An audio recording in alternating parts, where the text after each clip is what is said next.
ఈ అభినవ్ బెగ్గర్ కి వేరే క్రిస్టియన్స్ కి హైందవులకి మధ్య చిచ్చులు పెట్టేటువంటి ప్రోగ్రామ్ మనోడు పెట్టుకున్నాడండి. ఇప్పుడు ఈ 5గురు ఉన్నారు కదండి, ఎంప్లాయీగా పెట్టుకుందని చెప్పేసి వాళ్ళు కూడా డిసైడ్ చేసుకున్నారు. 210 రూపాయలు ప్రతి నెల సరిగ్గా 5వ తారీఖు అకౌంట్ లో పడిపోతుంది. అసలు హైందవ్యం జోలికి క్రైస్తవులు ఎప్పుడు రాలా, క్రైస్తవుల జోలికి హైందవులు ఎప్పుడు పోలా. కానీ నీలాంటోడు వచ్చిన తర్వాతే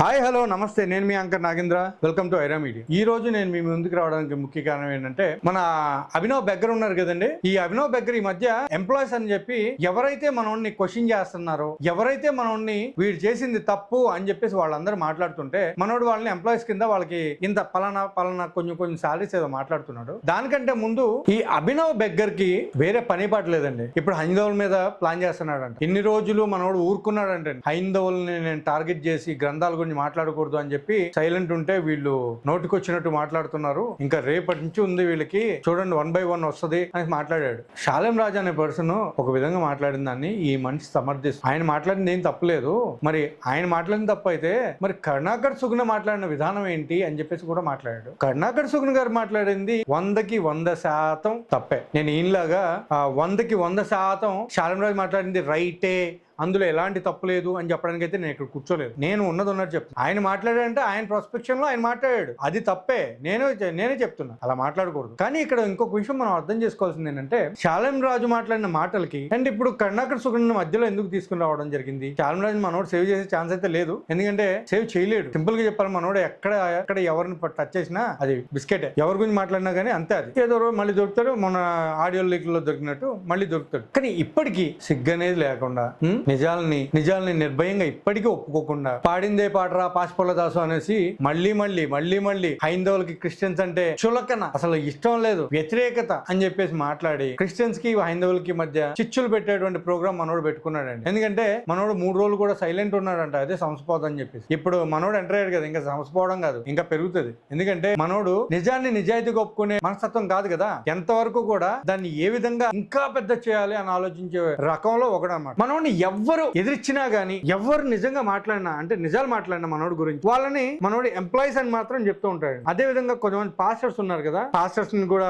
అతని ఎంప్లాయీస్ గా మొన్న రీసెంట్లీ మనోడు ఇంట్రడ్యూస్ చేశాడంట అందరికి. వాళ్ళకి జీతం కూడా 75 రూపాయలు చొప్పున ఇస్తున్నాడు. అదే విధంగా మన హైందవ్యంలో లలిత్ గారు, కరుణాకర్ గారు, రాధా మనోహర్ దాస్ గారు, అమర ప్రసాద్ గారు అండ్ ఎక్స్ క్రిస్టియన్ ప్రవీణ్ గారు, ఈ 5 మంది గురించి కూడా క్రైస్తవుల్ని కించపరుస్తూ మాట్లాడుతున్నారు. మరియం మాతను కూడా ఇట్లా మాట్లాడుతున్నారు, అట్లా మాట్లాడుతున్నారు. ఇప్పుడు ఈ 5గురు ఉన్నారు కదండి, ఈ 5 మందిని కూడా మీరు లేపండి. మీరు హైందవ్యం గురించి మీరు మాట్లాడండి. ఇప్పుడు మిమ్మల్ని నేను వాళ్ళకి ఎంప్లాయీగా నేను పెడుతున్నా, మిమ్మల్ని ఎంప్లాయీగా పెడుతున్నా. అంటే ఒక ఎంప్లాయీ కావాలంట. సో అభినవ్ కన్నింగ్ బెగ్గర్ ఉన్నారు కదా, ఆయన్నే మనం ఎంప్లాయీగా పెట్టుకుందని చెప్పేసి వాళ్ళు కూడా డిసైడ్ చేసుకున్నారండి. సో హైందవులకు సంబంధించిన వాళ్ళకి మీరు ఎంప్లాయీగా మీరు స్టార్ట్ అవ్వండి. మీకు నెలకి ఇప్పుడు జాన్ పాల్ గారికి, ఇంకా ఎక్స్ క్రిస్టియన్ ప్రవీణ్ గారికి, అదర్ పాస్టర్స్ ఎవరైతే ఉన్నారో వాళ్ళందరికీ కూడా మీరు పే చేసే దానికంటే కూడా ఎక్కువ నేను పే చేస్తాను. సరిగ్గా 210 రూపాయలు, 210 రూపాయలు ప్రతి నెల సరిగ్గా 5వ తారీఖు అకౌంట్ లో పడిపోతుంది. వాళ్ళు మాత్రం ఒక రేంజ్ లో ఫేమ్ కావాలి. అది నెగిటివ్ గా మాట్లాడతారా, ఎట్లా మాట్లాడతారా అనేది మీ ఇష్టం, మీ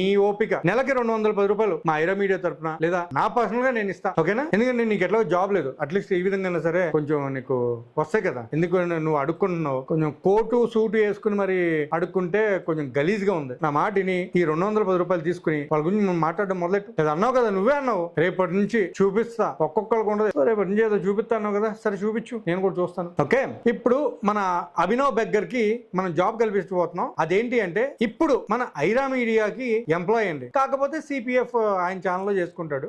మనం అది వీడియో మనం పెట్టుకోగానే మనోడికి మాత్రం డే 30 పోషమ్మ గుడి అన్ని ఇచ్చేస్తాం, ప్రాబ్లం ఏం లేదు. లెఫ్ట్ అండ్ రైట్ అన్ని ఇచ్చేస్తాం, డోంట్ వరీ. అట్లానే 210 రూపాయలు కూడా ఇచ్చేస్తాం. ఓకే, ఇక నుంచి హైందవుల వైపు నువ్వు కన్నెత్తి చూడాలన్నా సరే భయపడే విధంగా నీకు కూడా ఉండబోతుంది.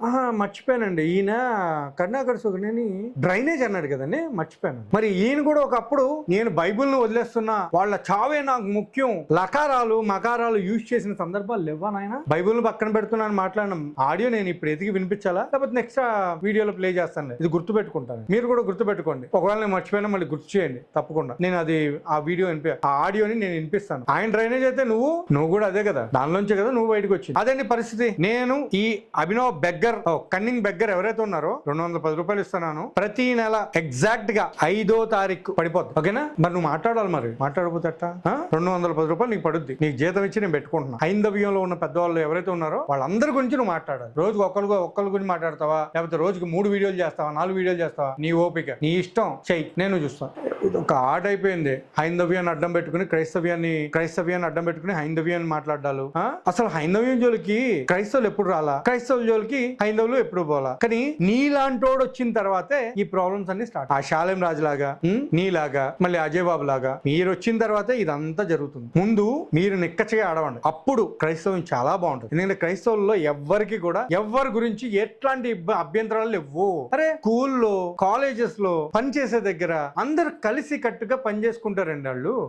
వాళ్ళ మధ్య వ్యత్యాసాలు చూపిస్తున్నారు మీరు. మీలాంటి వాళ్ళు క్రైస్తవ్యం ఉండబడదంటే రేపటి రోజు కలిసి పని చేసుకునే వాళ్ళు, నువ్వు హైందవుడివి, నన్ను అందుకే చులకం చేస్తున్నావు చెప్పి వాళ్ళకి గొడవలు పడ్డాక ఒక క్రిస్టియన్ దగ్గర ఒక హైందవుడు పని చేయకూడదా, ఒక హైందవుడి దగ్గర ఒక క్రిస్టియన్ పని చేయకూడదా? ఈ విధంగా మాటలు మార్చి ఏదో ఒక విధంగా వాళ్ళ మధ్య గొడవలు పెంచి ఏదో ఒక విధంగా వాళ్ళని వీళ్ళని విడగొట్టి వీళ్ళ స్వలాభాలని తీర్చుకోవడానికి అండ్ అన్నిటికంటే ముఖ్యంగా వీళ్ళ జేబులు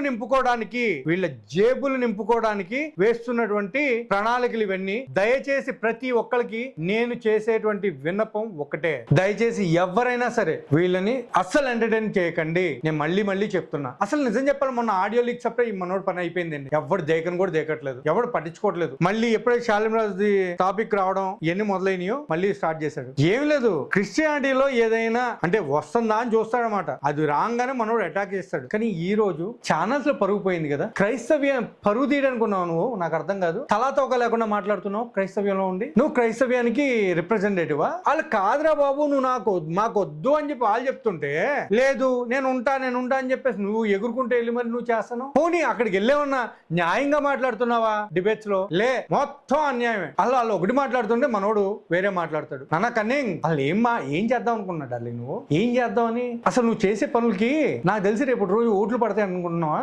ఒకవేళ పార్టీ పెడితే జరగని పని, పార్టీ పెడితే ఓట్లు పడతాయి అనుకుంటున్నావా? వేస్తారు పెద్ద పెద్ద చెప్పులు, చిన్నపిల్లల దగ్గర పెద్దల వరకు అందరూ వేస్తారు నువ్వు చేసే పనులకి. మీ క్రైస్తవ్యంలోనే నిన్ను వ్యతిరేకిస్తుంటే ఇంకా సిగ్గు లేకుండా ఎందుకే బాబు? నాకు అర్థం కాదు. క్రైస్తవ్యంలో వాళ్ళు లిటరల్లీ మొత్తుకుంటున్నారు, వీళ్ళకి క్రైస్టియానిటీకి అసలు ఎట్లాంటి సంబంధం లేదు అని చెప్తున్నారు. వినిపించట్లేదా? అవసరం అసలు నీకు? మనోడు వీడియో పెట్టాడంటే 100% ఎవడో ఒకడిని దూషించాలి, లేదా 100% హైందవులని ఎవరో ఒకరు ఏదో ఒక విధంగా దూషించాలి, లేదా క్రైస్తవ్యంలో ఎవరైనా తప్పు చేస్తారు మనోడు వెంటనే స్పందించడు. 3-4 రోజులు వెయిట్ చేస్తారు. ఎందుకంటే చూస్తాడు. ఓకే, ఇప్పుడు మనం వెళ్దాం, అటాక్ చేద్దాం, ఇప్పుడు మనకి డబ్బులు రాలతాయి కొంచెం. నేను మీ గురించి మాట్లాడుతున్నాను, రేపటి రోజు ఆయన దగ్గర కూడా కొంచెం డబ్బులు దండాలి, అంతే కదా? సరే, కానీ నేను మాత్రం ఒక విషయం క్రిస్టల్ క్లియర్గా చెప్పేస్తున్నా. నువ్వు ఏమైనా చెయ్యి, లేకపోతే మైండ్ పాడైపోద్ది. అసలే 2 స్టంట్లు ఉన్నాయమ్మా, ఆరోగ్యం పాడైపోద్ది. అరుస్తున్నావు, అది కూడా పోనీ మీనింగ్ఫుల్గా అరుస్తున్నావు అంటే లేదు, మొత్తం కూడా అసలు మీనింగ్ లెస్గా అరుస్తున్నావు. అవసరమా నీకు? సరే, ఎనీవే మరీ ఎక్కువగా మాట్లాడితే కూడా నాకు కొంచెం నచ్చదండి. ఈ పర్సన్ మాత్రం దయచేసి నమ్మకండి. మళ్ళీ చెప్తున్నా, గుడ్డిగా ఈ పర్సన్ ని క్రైస్తవుల ప్రతినిధిగా ఫాలో కాకండి. ఇతనికి క్రైస్తవ్యానికి ఎట్లాంటి సంబంధం లేదు. ఇతనికే కాదు, ఈవెన్ అజయ్ బాబుకి కూడా. ఓకే, మరి కొంతమంది ఎవరైతే క్రిస్టియానిటీలో ఉండి క్రైస్తవులకే పంగనామాలు పెట్టడానికి చూస్తున్నారు, వీళ్ళు దయచేసి కొంచెం ఆలోచించండి, సరైన నిర్ణయాలు తీసుకోండి. Keep watching Aira media. జై హింద్.